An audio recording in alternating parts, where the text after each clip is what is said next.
Dating app নামটা শুনলেই মনে হয় মানুষের সাথে যোগাযোগ করার কি সহজ একটা উপায়, তাই না? কিন্তু এই সহজ যোগাযোগের সুবিধার আড়ালে এই যে একটা ভয়ঙ্কর বাস্তবতা লুকিয়ে থাকতে পারে, সেটা হয়তো অনেকেই ভাবেন না। বাংলাদেশে অনেকের কাছেই এই অ্যাপগুলো এখন রোমান্সের চেয়ে প্রতারণা আর বিপদের অন্য নাম হয়ে দাঁড়িয়েছে। চলুন আজকের এই আলোচনায় আমরা সেই অন্ধকার দিকটাই একটু ভালোভাবে বোঝার চেষ্টা করি। শুরুতেই এই কথাটা একটু দেখুন। এটা কিন্তু কোনো সিনেমার ডায়লগ না, বরং ঢাকার একজন শিক্ষার্থীর বাস্তব জীবনের অভিজ্ঞতা। এই একটা বাক্যই আসলে পুরো চিত্রটা পরিষ্কার করে দেয় যে ভার্চুয়াল জগতের একটা ছোট্ট ভুল বাস্তবে কতটা বড় দুঃস্বপ্নের কারণ হতে পারে। ব্যাপারটা অনেকটা একটা কয়েনের দুই পিঠের মতো। একদিকে যেমন নতুন করে কারো সাথে পরিচিত হওয়ার একটা সম্পর্ক তৈরির দারুণ সব প্রতিশ্রুতি, ঠিক তার উল্টো দিকেই কিন্তু অপরাধীরা পেতে রেখেছে মারাত্মক সব ফাঁদ। আর ভালোবাসার খোঁজে এসে অনেকেই নিজের অজান্তেই সেই ফাঁদে পা দিয়ে ফেলছেন।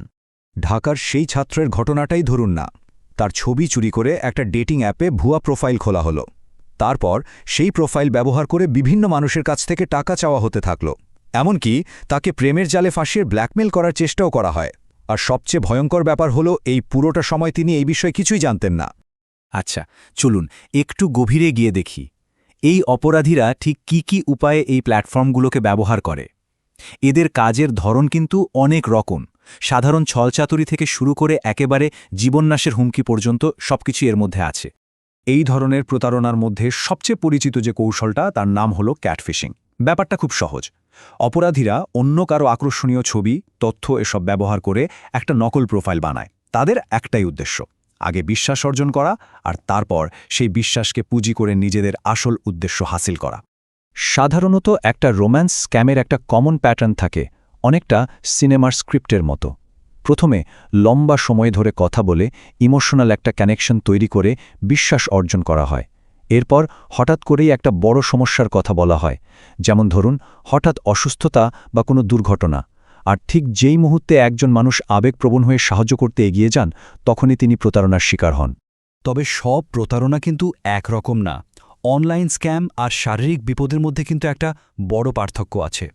রোম্যান্স স্ক্যামে অপরাধী সাধারণত অনলাইনে টাকা পয়সা চেয়ে থেমে যায়, কিন্তু হানি ট্র্যাপ তার চেয়েও অনেক বেশি ভয়ঙ্কর। এক্ষেত্রে দেখা করার কথা বলে ভুক্তভোগীকে কোনো নির্জন জায়গায় ডেকে নিয়ে যাওয়া হয়, আর তারপর শুরু হয় অপহরণ এবং ব্ল্যাকমেলের মতো ঘটনা। 10 লাখ টাকা, এই সংখ্যাটা কোনো বানানো গল্প না, এটা একদম বাস্তব। নারায়ণগঞ্জে ট্যান নামে একটা ডেটিং অ্যাপের মাধ্যমে পরিচয় হওয়ার পর এক কিশোরকে অপহরণ করা হয়েছিল। তার পরিবারের কাছে মুক্তিপণ হিসেবে ঠিক এই 10 লাখ টাকাই চাওয়া হয়েছিল। ভাবুন একবার, বিপদটা কতটা বাস্তব আর কতটা কাছাকাছি চলে এসেছে। তার মানে বুঝতে পারছেন এই অপরাধীদের হাতে কত রকম অস্ত্র। ব্যাংকের তথ্য চুরি করে আর্থিক প্রতারণা, অন্যের ছবি ব্যবহার করে পরিচয় চুরি, ব্যক্তিগত ছবি বা ভিডিও দিয়ে ব্ল্যাকমেল করা, এমনকি ক্ষতিকর লিঙ্ক পাঠিয়ে ফোন হ্যাক করা থেকে শুরু করে অপহরণের মতো মারাত্মক অপরাধও তারা করে চলেছে। এই ধরনের প্রতারণার ক্ষতিটা আসলে শুধু টাকায় মাপা যায় না, এর প্রভাবটা অনেক বেশি গভীর, অনেক বেশি দীর্ঘস্থায়ী। একবার ভেবে দেখুন, যারা এর শিকার হন তারা কি পরিমাণ মানসিক চাপের মধ্যে দিয়ে যান। সমাজের সম্মান নষ্ট হওয়ার ভয়, লোকলজ্জা, এসব কারণে অনেকেই ঘটনাটা চেপে যান। এতে তাদের মানসিক স্বাস্থ্য আরও খারাপ হয়। এই ক্ষতগুলো সহজে সারে না। তবে এত সব খারাপ খবরের মধ্যে ভালো খবরও আছে, আর সেটা হলো কিছু সাধারণ নিয়মকানুন আর সতর্কতা মেনে চললেই কিন্তু এই ধরনের বিপদ থেকে নিজেকে নিরাপদ রাখা সম্ভব।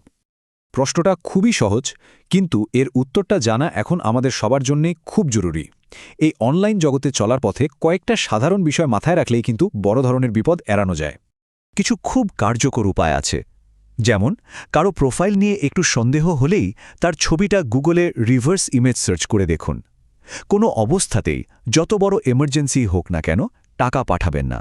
আর যদি দেখা করার পরিকল্পনা করতেই হয়, তাহলে অবশ্যই কোনো ব্যস্ত পাবলিক জায়গায় দেখা করুন এবং আপনার কাছের কাউকে ব্যাপারটা জানিয়ে রাখুন। কিন্তু যদি সব সাবধানতার পরেও কেউ এমন বিপদে পড়েই যান, তখন কি করণীয়? সবচেয়ে গুরুত্বপূর্ণ হল ওই মুহূর্তে ঘাবড়ে না গিয়ে ঠান্ডা মাথায় সঠিক পদক্ষেপ নেয়া। প্রতিকার কিন্তু পাওয়া সম্ভব। যদি কখনো এমন পরিস্থিতির শিকার হন, তাহলে সবার আগে যা করতে হবে তা হল প্রমাণ জোগাড় করা। অপরাধীর প্রোফাইল, আপনাদের সব কথাবার্তার স্ক্রিনশট, ফোন নম্বর, এই সব কিছু খুব সাবধানে সংরক্ষণ করুন।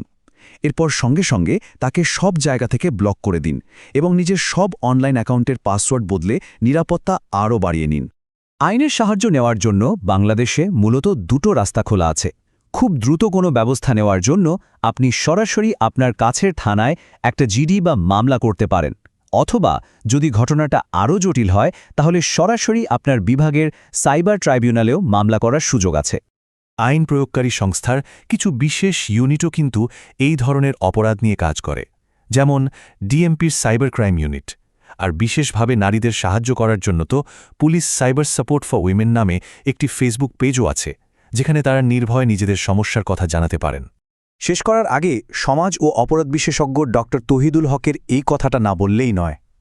আইন তার কাজ করবে, পুলিশ সাহায্য করবে, সবই ঠিক, কিন্তু সবচেয়ে বড় সুরক্ষাটা কিন্তু নিজেকেই তৈরি করতে হবে। অনলাইন জগতে নিজের সততা আর বিচক্ষণতাই হতে পারে সবচেয়ে বড় রক্ষা কবচ। এই প্রশ্নটা আসলে আমাদের সবার ভাবা দরকার।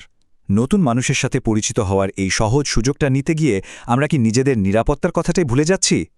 অনলাইনের সম্পর্ক তৈরির আগে আরেকবার ভাবুন, সতর্ক থাকুন এবং নিরাপদে থাকুন।